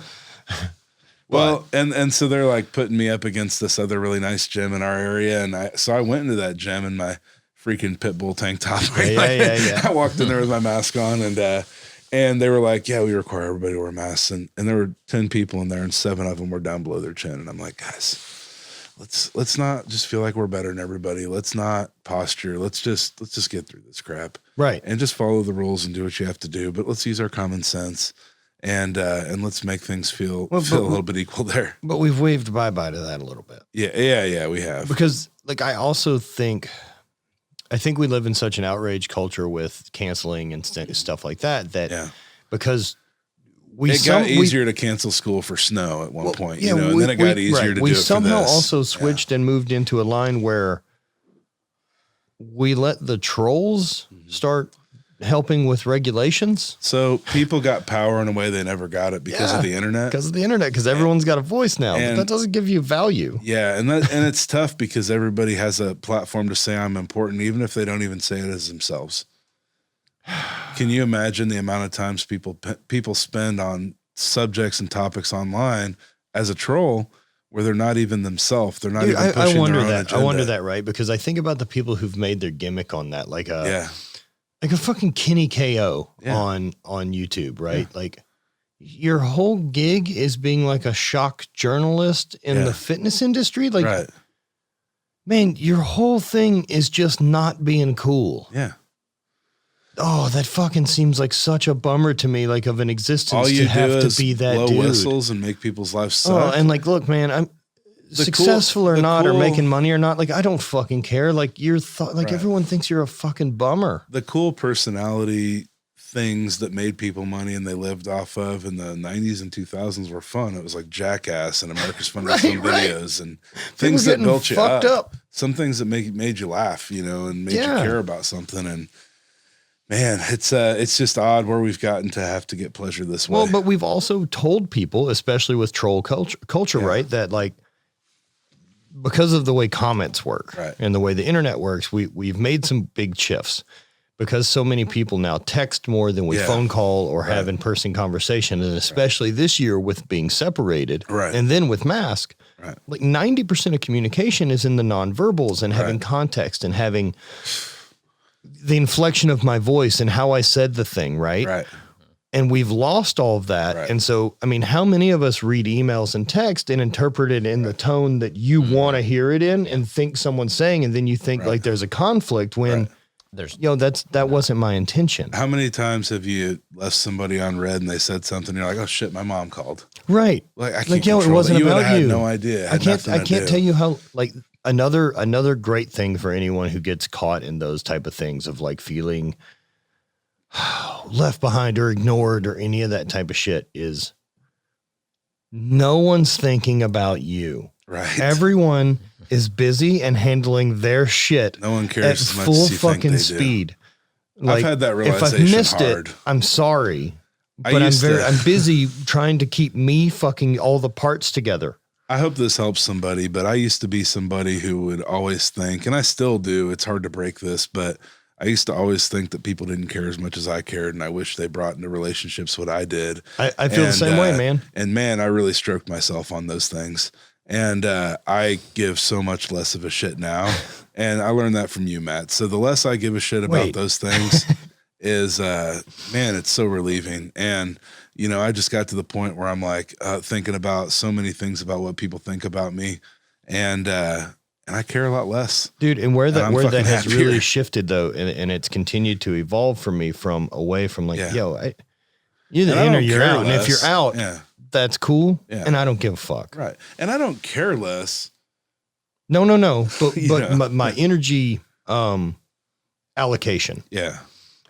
I'm picking the people that get it, and then they give energy back. Yeah. That like those type of people that I feel that back from, like I'm all in. Yeah. Like, yo, we're all better together. We're all can figure these things out together. Like having that network and that community of family or that. Right. What I consider the real use of the word tribe. Yeah. Where I think it gets overused in today's day and age a lot. Sure. However, man, my tribe to me is this group of people that are just as stoked for my success as they are for theirs. Right. Because they know rising tide raises all the ships. Right. And the better we can all do together and the better we can provide each other answers and the better we can help each other figure out the bigger impact we can all make, the better everyone's universe is. Right. And so being able to surround yourself with that type of mindset, it's such a game changer. Then like you realize like, oh, no one in the group I hang out with complains. Right. Dude. People bitch. Right. There's a difference. Like, no. There's a difference in bitching. It's crazy because it's like super interesting going from like being around people that do and then seeing like people that don't like. And you got thrown really, and you got thrown from like normal extreme of being a 22-year-old and around 22-year-olds, negative people that are just trying to figure out life and kind of think cards are stacked against them. Just like me, like, and you're shot into my network of mutants. Right. It's what bizarre. People are fucking full speed ahead and no questioning. Like just decision making was like it wasn't really conversations. It was just like, hey, this is what we're doing, and everyone's like, okay. Like it was just like for me, it was going from a group of friends that took 3 hours just to decide where to eat lunch. Shit kills me. And it's just like none of us care. I'll tell you where to go eat right now if you ask, because I just don't want you to have this burden. You know? Right. Yeah, it's just crazy. Yeah, it's like McConaughey said on Rogan's podcast. He said, "Be less impressed and more involved." Yeah. Well, so one of those things that I look at as leadership. Yeah, is that if we've got a group and we're doing a thing, there's a bunch of little decisions. Right. That don't need the group's fucking input, but decisions that need to be made. Yeah. I'm happy to do all those. Happy to. Like if someone's got to make a decision, I will be the one cocksure enough to say like, we're going to eat lunch at this time. In fact, I know when there's not going to have that and I'll just go do it. Right. I'm ready. Right. I have no problem being the organizer or doing that. Also, if someone else wants to, I have no problem. I don't need to. I don't give a fuck. I'll happily be doing what I'm told. I trust you, and that's a job I don't care about. And if it sucks, I don't care. It's one of those like where are we going to go eat? Like anywhere you pick, I'm into it. You mentioned tribes earlier, and the message that I have these talks all the time at the gym when I want to or don't want to. It's just like conversation all the time, and I think it's like woken me up a bit, and like I discourse with people a lot better now. I just feel like I get people better now. And my emotional intelligence is getting higher and higher by the day, just in these environments, right? Yeah, it's weird when you give a shit about that the same way you do the other stuff you want to fix about yourself. Yeah, totally. And so I've just told people, I'm like, look, here's the deal.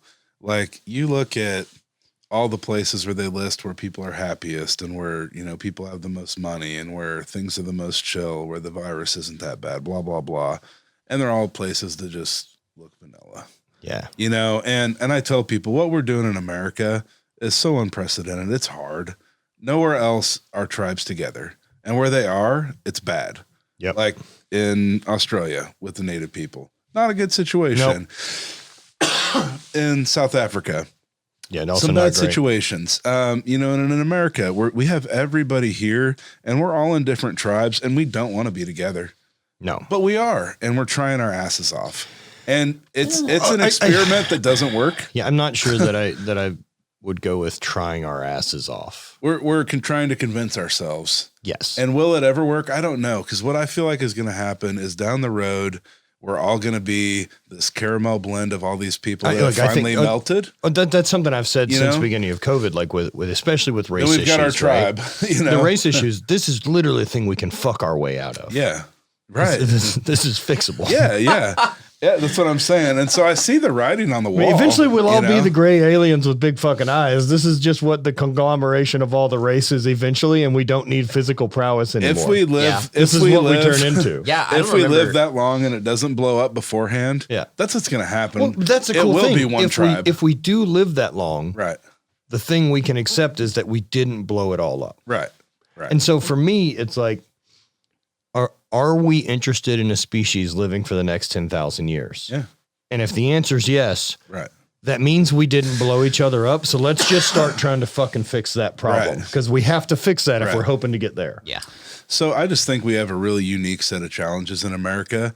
And it just gave me, like, hearing that and figuring that out as an original thought, I think. Yeah. But hearing that and figuring that out for myself just gave me a lot of grace for America about, like, hey, look, we're trying to do something that ain't going to work, but I'm fucking here for it. Yo, like, and look, like, we're changing 270 years in. Yeah.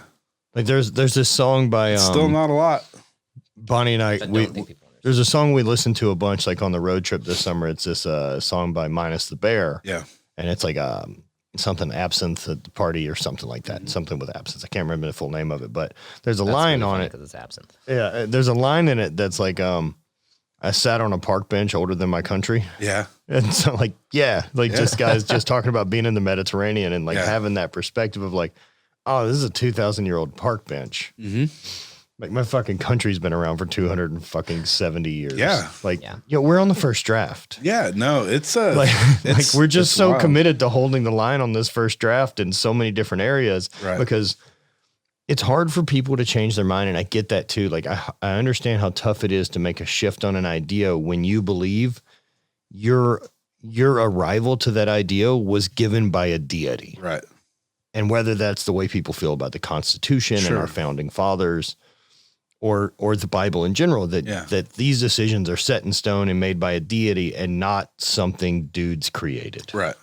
Because if we can agree that dudes created it, we should probably go, we know more things now. Right. Let's make some adjustments. Absolutely. Well, and I think that something else woke me up a big time this year. And it's like I recommend everybody listens to Terry Virts on Rogan. He's an astronaut, right? Okay. And he put things in a way that damn, I want to have an astronaut on. That's the whole goal of this whole fucking show is I eventually want to have someone on who's been to space. The bad part is, though, all the questions you want to ask them, they don't want to answer. Fuck that. And Rogan didn't ask one question I needed him to ask. And I've been contemplating like reaching out to the guy. Yeah, I need to know what movies get it right. I like it when they ask that question. Well, Neil deGrasse Tyson's talked about that, and he says, there's bits and pieces of movies that get it right, and there's just little stuff that doesn't. Man, I saw something the other day, and it was a shower thought on Reddit, and it was one of those that, like, man, our best and brightest, which I think that's pretty safe to feel that like astronauts are pretty fucking top functioning dudes, they're right? Up there, They're pretty smart. We just send them to do maintenance on this thing flying around the earth. That's all. That's all they're doing up there is just keeping that thing running. So they're just mechanics. Here's what I've kind of learned is, as far as we think we're gonna go, maybe let's temper these expectations a little bit because you can't go past rocket fuel and electricity. You can only go so far. Well, now, right now. But like, if you look at ion propulsion, we still haven't discovered Wakanda. Yeah. But the truth of the matter is just we know the materials now. We don't know a lot about there's Egypt. Some other stuff going on too. Yeah, we don't know a lot about the Egyptian period with the loss that we had of like the Library of Alexandria. Yeah. Was a huge fucking loss to the human civilization. That's a ton of information we missed. That's like the worst thing to think about is like the amount of history we don't know because humans were just like, well, I don't want anyone to know about this culture even existed. But also, history is written by the fucking winners, man. I know. It's just that was fucking crazy. Hitler's goal. Hitler showed him and was like, fuck this. I'll remove your history. Yeah, that is so crazy. So how many societies did we lose? Yeah. Right. That we just have no fucking concept of about. that did a thing. Like whether that's what like a Göbekli Tepe and this big dig site in Turkey or any of these other stuff that we just don't fucking know. And then they also predate what humans we thought were organized doing by fucking 15,000 years. Like we missed the window by a 2x. It's kind of wild to think too with things that happen right now. Like there could be an event today that happens where 4 people die and we'll know so much about it and it'll be so important to us that it could be something burned into our memory for life. But think about how that didn't happen during the Holocaust. Right. What people didn't see and know, and how it wasn't. Well, they've talked about that, and there was something I was listening to, and it was talking about like what was the general public's knowledge of what was going on. Yeah. And it seems the general public, I mean, didn't know about the atrocities to the full extent of the death camps. Right. Right. They knew that people were getting taken away. Right. And taken away for being Jewish. Right. But then the way that they got, like, because you'd wonder, you're like, yo, why did the people fucking allow this shit? It's wild. Could you think? And so they're not getting all the information, and we live in a time that the information can be really controlled. And then the benefit to the people left were like, oh man, my boss got rounded up. Right. And then I got a promotion. Right. This is pretty sick. And then if you were skilled in some of the labor camps, the Nazis would take you and provide you to businesses as fucking slaves. Yeah. And so sick, I have free help. The government just issued me free help.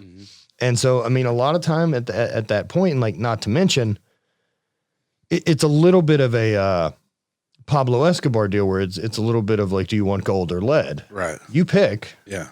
Because you have to pick one. Right. And like, you can stand against this and have an opinion, but we'll fucking kill you. Right. If you feel that boldly against it, cool, but here's your out. Times are a little different, huh? Times are fucking different now. Yeah. And I mean, compliance of people is scary. Yeah. It's fucking scary that people will fall in line with something because of comfort zone or what they think is happening or anything like that. And it's enough to be aware of that we will do that. We will fall in line. It's been sobering to me that I could have the police chief call me and tell me he'll shut down my business for something that, you know, nobody else in the city would get into trouble for.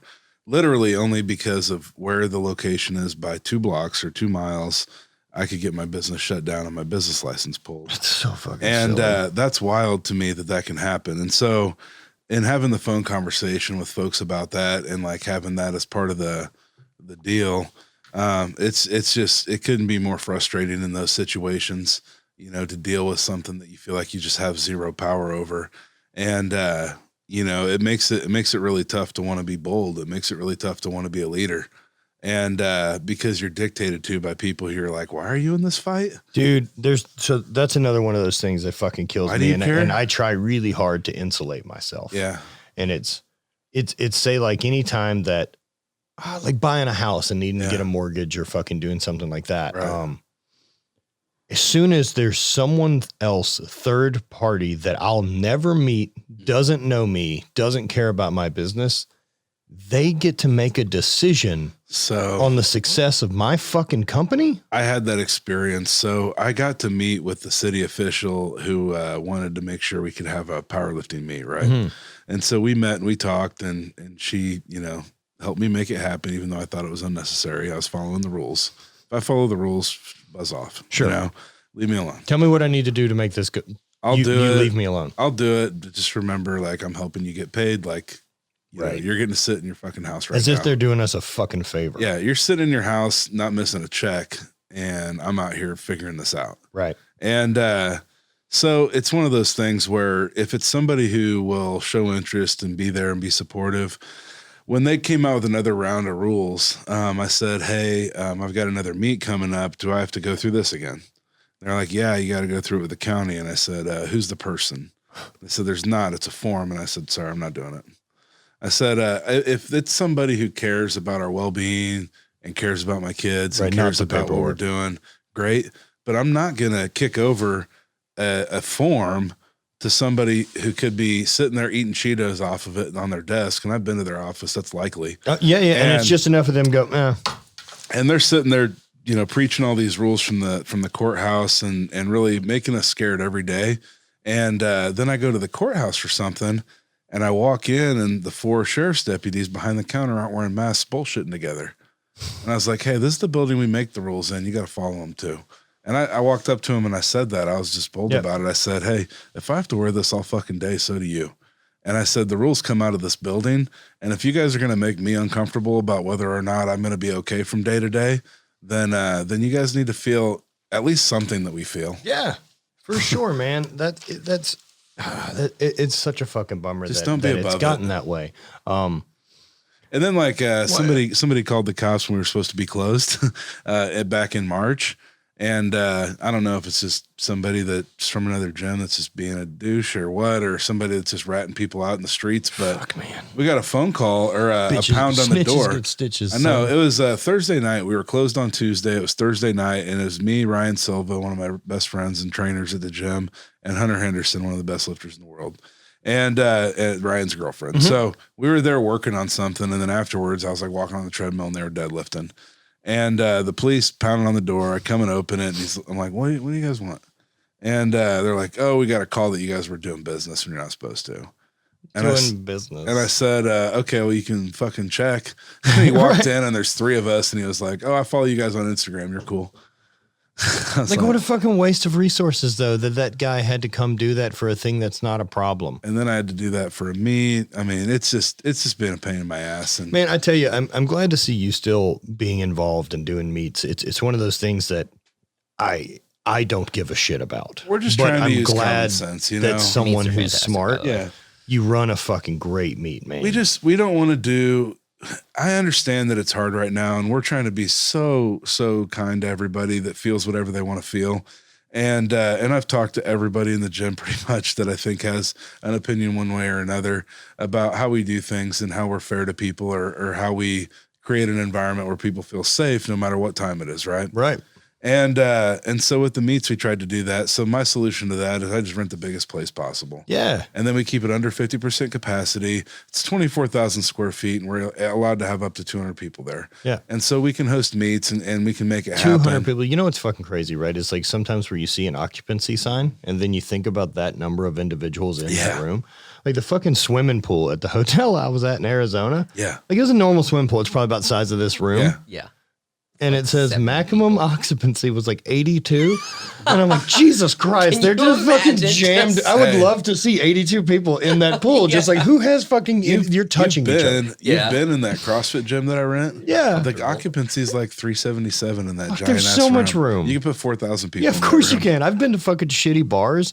The one I worked in college at the catering, like fire marshal maybe should have been cool for 400 people to be in there, and we'd fucking put 1,800. See, that's the other thing about this is they want to give me all these rules and shit, and I'm trying to follow them even though they're difficult. And it's a moving target. And I'm calling the fire marshal to get, I don't even know what our occupancy is, and he won't call me back. Sick. And I'm like, hey, I'm trying to do the right thing, and you guys just make it hard, you know? Right. The whole system's shitty. There's a big lack of accountability, and then it's so slow. Yeah, I've learned a lot about, you know, getting through this with a big group of people and just trying to be kind. The people with the government jobs don't have anything to benefit from it. They don't give a fuck. I think I've only pissed off 1 or 2 people, and I'm okay with that. One of them, fair. Good riddance. Yeah, good fucking riddance, man. Yeah, no, it's you're not going to be able to make everybody happy, and you know, I was like called a conspiracy theorist, and like people are saying that I don't care about people's health, and I'm like, fuck, Bonnie. They're like, Bonnie hey, you take pictures of yourself and you post pictures about your health, and you don't give a shit about any of your gym members, and I'm like, hey, man, if that's how you, I don't understand how you make that connection. It's tough, man. We're just trying to get through this and be respectful and have people feel okay, you know. And give them a place to work out, and give them a place to hang, and we'll be here when it's normal, and we're just doing our best. That's all anyone can ask, man. You know? That's, in my opinion, that's all you can fucking hope for. We're just still trying to get better every damn day.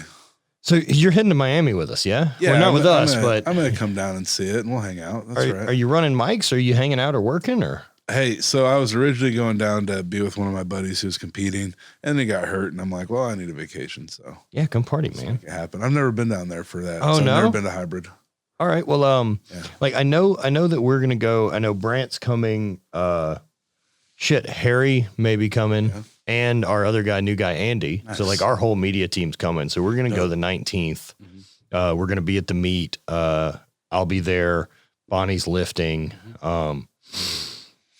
We are promoting the Always Party Award. For the first time I get to give that away at a meet, which so, I'm super fucking pumped on. So I host the showdown with Luke from Eat Right, and Matt's sponsoring it. And so we did last year, and this year we decided to step it up since Luke killed that meet. Yeah, he does a great job. And I'll be honest, like I've never been a part of a meet with such a good vibe from top to bottom of people who just want to be there and want to have fun and want to do it right. I was so excited that he got Brant to do the coverage of it, to produce the video stuff. Because what started to happen is it started to be really organic, because here's what happens in this event and why people need to do things this way. It's so good to see people who are interested and care be working together. And he's interested and he cares. I'm interested and I care. And then we brought in other people who are interested and care and have good energy to be a part of it. So like if we're producing things and we have people like you involved and Brant and our gym and our spotters and loaders who care, and it perpetuates through the whole event, and it feels good to be there. It feels good to be a part of it.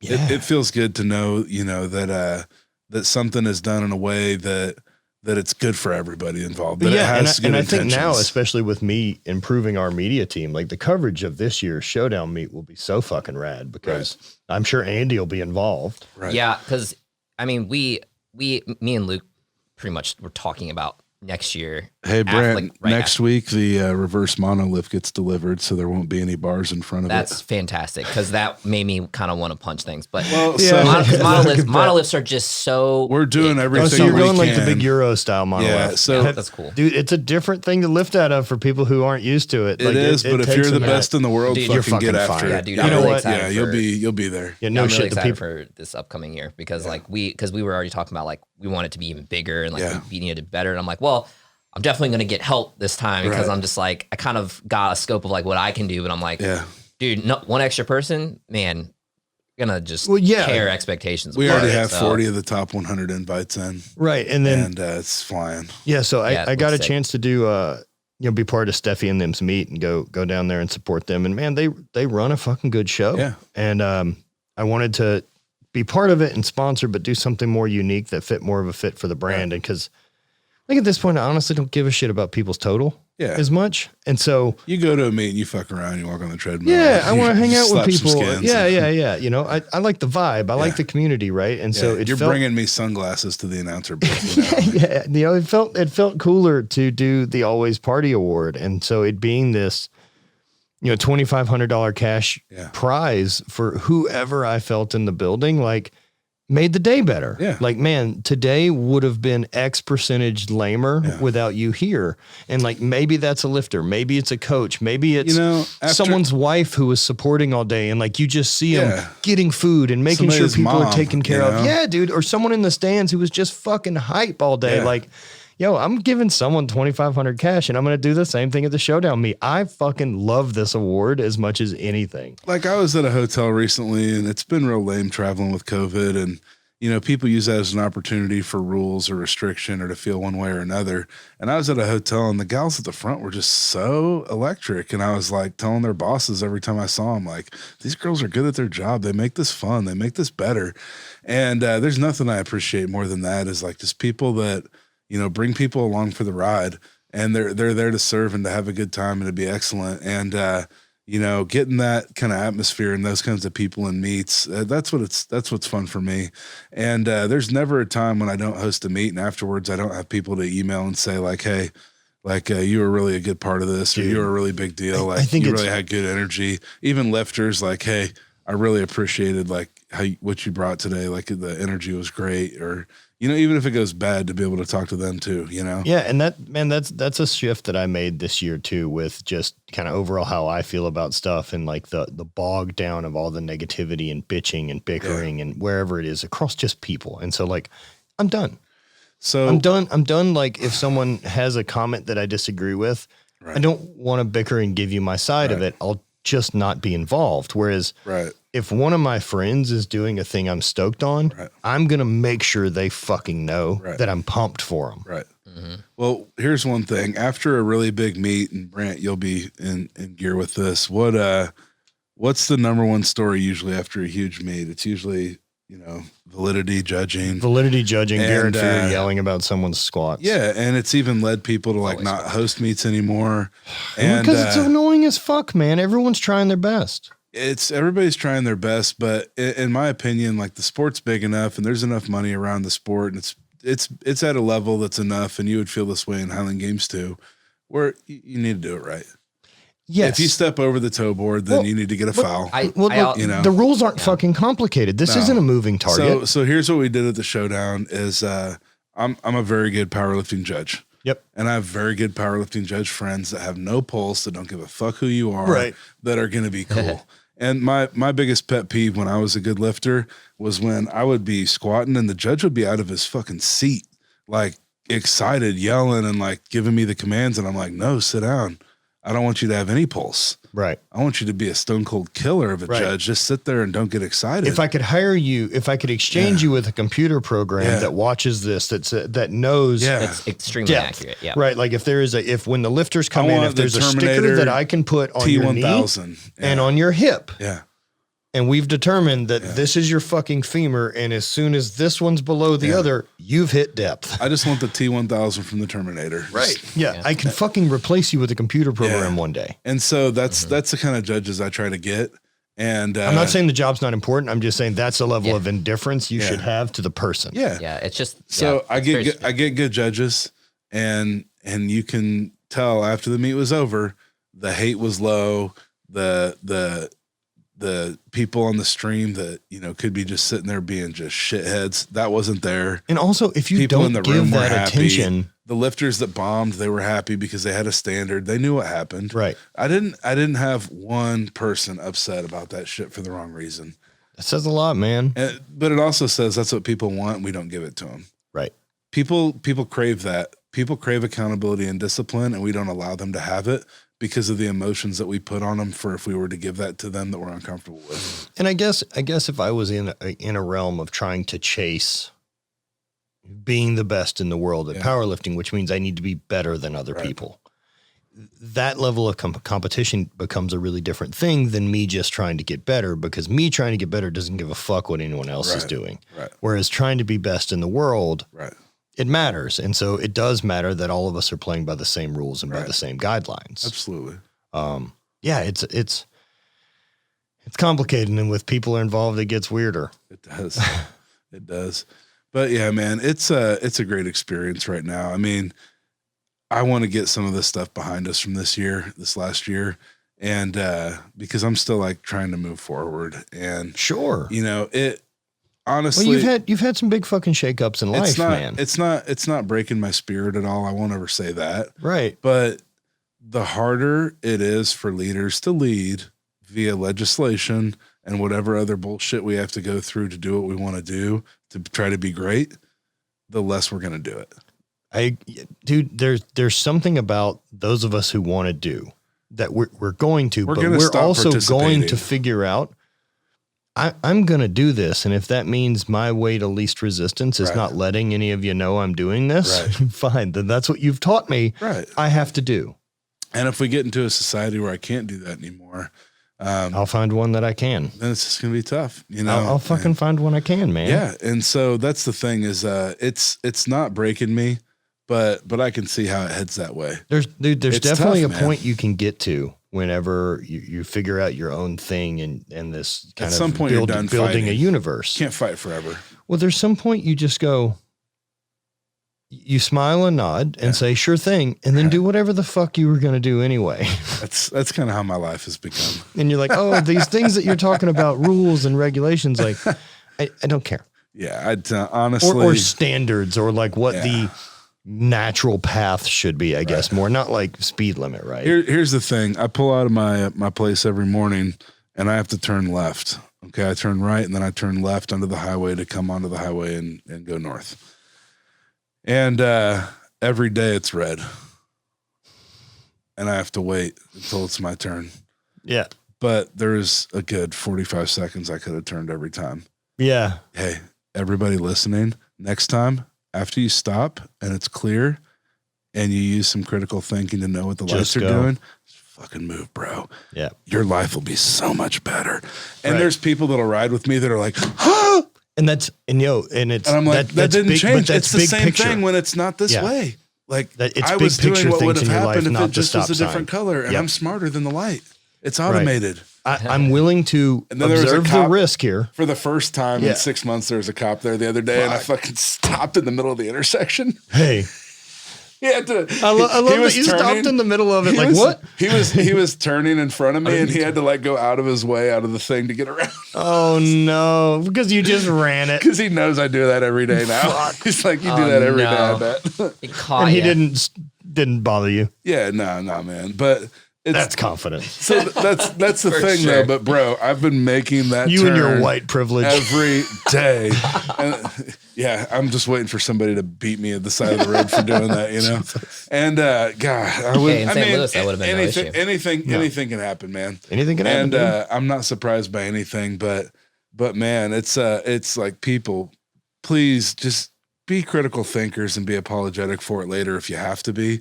But like let's figure out how to think and how to have a good time and not take things so seriously and to let go a little bit.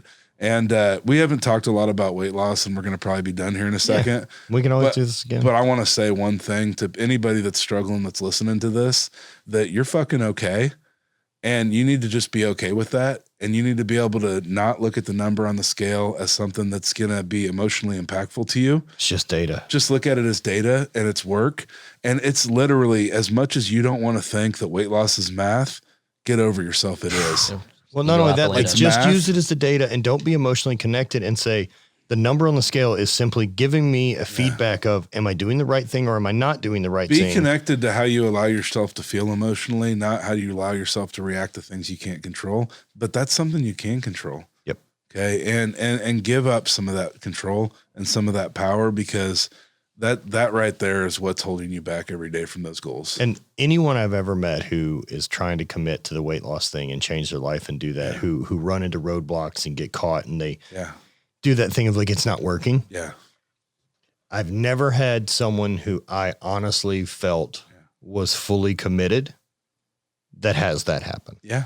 It's always a like, well, I'll try this thing for a few weeks and then like, well, you know, I tried keto and then I'm like, well, what type of calories were you having? Well, I don't know. Right. Well, like, well, then you weren't. Like, unless you have some data to know that like I'm at X and I need to either be more or less, it's really tough to fucking narrow it down. It's not insightful. Right. You're not just going to do it from jump without knowledge, where it's the same as training. Yeah. It took me a long time of tracking maxes and running percentages and doing things like that to having the intuition of like, I can go in the gym and be like, I know what an 8 on the 8 out of 10 efforts, you know, the effort scale is today. Right. And so, you know, being able to follow that, real quick, as we're closing things out, Liquid Death sparkling water. I would love a water review. So I've had Liquid Death and I've reviewed it before. Okay. But I hadn't had the sparkling. Ooh. But what I will say is everybody that's straight edge, this is their favorite water. Of course. Because there's some bars you can go to and that's order these fucking cans rad. and you feel good, you know, like it feels like you're having a drink. Yeah. When I was at home and I was having these and these little copper tops hit my lips, I was like, ooh, that's got some pizzazz. It's fucking water. And dude, I believe the company is it had to have been a joke between two dudes. Yeah. And one of them was like, fuck you, everything's marketing and not product. The marketing I can sell so fucking water. Incredible. I will sell fucking so water. Good. Like the way cans? they like talk back to people is so funny, and they like share their reviews and stuff. It's changed more the direction I want to do hate. Yeah. Like I want hate to get a little bit darker and a little bit more fuck you. Yeah. So, not hate, habit. Yeah. Because I think with habit coffee, it could be a little more unapologetic. Right. Just more like, we make great fucking coffee. Yeah. That's our tagline. Yeah. It's just like, it's great fucking coffee. I don't know what to tell you. There's a lot of people who make great fucking coffee, but so do we. There's a lot of ways to review coffee, but there's also a really easy way. It tastes nice. It does taste nice, and it helps me poop quick. That's why it's called snake bite. It's like, that's snake oil, son. Get out of here. Snake oil, yeah. Yeah. All right, so give me your Liquid Death sparkling water review. So it's pretty good. Situation is important. right?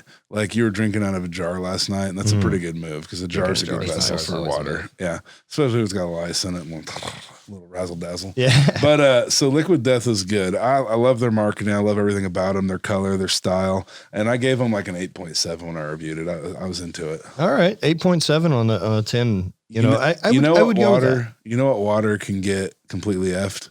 Box water.